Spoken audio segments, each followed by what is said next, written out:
মুখ্যমন্ত্রী সফরের মাঝে শিলিগুড়িতে তৃণমূলের ফ্লেক্স ও পতাকা ছেঁড়ার অভিযোগ, থানায় অভিযোগ দায়ের। উত্তরবঙ্গ সফরে মুখ্যমন্ত্রী মমতা বন্দ্যোপাধ্যায় শিলিগুড়িতে অবস্থানকালে শহরের বিভিন্ন রাস্তায় তৃণমূল কংগ্রেসের দলীয় পতাকা ও ফ্লেক্স ছিঁড়ে দেওয়ার অভিযোগ উঠেছে।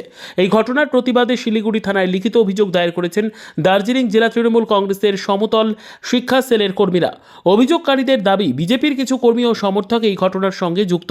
একই সঙ্গে গতকাল শিলিগুড়ির বিজেপি বিধায়ক শঙ্কর ঘোষ এক সাংবাদিক সম্মেলনে মুখ্যমন্ত্রীকে নিয়ে কিছু মন্তব্য করেন, যা তৃণমূলের পক্ষ থেকে কুরুচিকর বলে দাবি করা হয়েছে। এই কারণে বিধায়কের বিরুদ্ধে থানায় আলাদা অভিযোগ দায়ের করা হয়েছে। তৃণমূলের পক্ষ থেকে পুলিশের কাছে দাবি জানানো হয়েছে, অবিলম্বে ঘটনার সিসিটিভি ফুটেজ খতিয়ে দেখে দোষীদের চিহ্নিত করে কঠোর শাস্তির ব্যবস্থা করতে হবে। তাদের বক্তব্য, শুধু তৃণমূল নয়, ভবিষ্যতে যেন কোনো রাজনৈতিক দলের ফ্লেক্স বা পতাকা এভাবে ছেঁড়া না হয় তা নিশ্চিত করতে হবে প্রশাসনকে।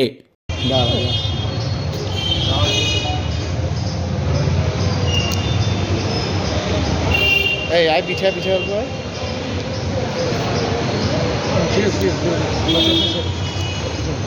আচ্ছা